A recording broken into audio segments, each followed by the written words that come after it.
I'm just back from the House of Commons chamber where we voted on the Police, Crime, Sentencing and Courts Bill. Some of you may have seen my speech on this in the House of Commons yesterday. That was the first day of debate, and today was the second day of debate, and then we've just voted after those 2 days of debate. And I'm pleased to say that the bill went through with a substantial majority, and I was really pleased to support it myself. And the reason I was pleased to support it is because it delivers on so many of the promises I made to you at the election in December 2019, and it did the same for Conservative colleagues across the country who made the same promises to their constituents. Under this legislation, gone are the days where serious violent offenders serve half their sentence and then are automatically released. Under this legislation, those same offenders, convicted of the most serious, violent crimes, will serve longer in prison, and that is something I think is fundamental, because I've always thought our sentencing policy has to mean something.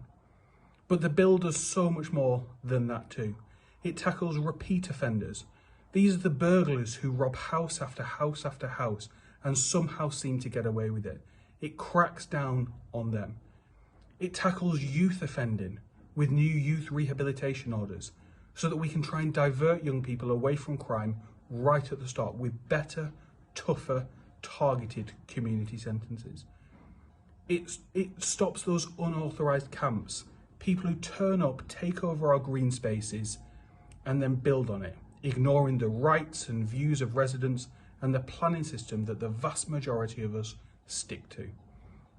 And it also stops the mob rule kind of protests we saw last year.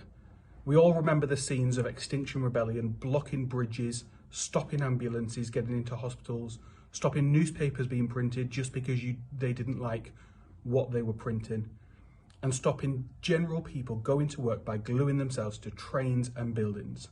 That's not acceptable. What we need to do is make sure there is a proper balance between the rights of people to protest, which is fundamental and something we all care deeply about, but also the right for people to go about their life, to go to work, to get to a hospital if they need medical treatment.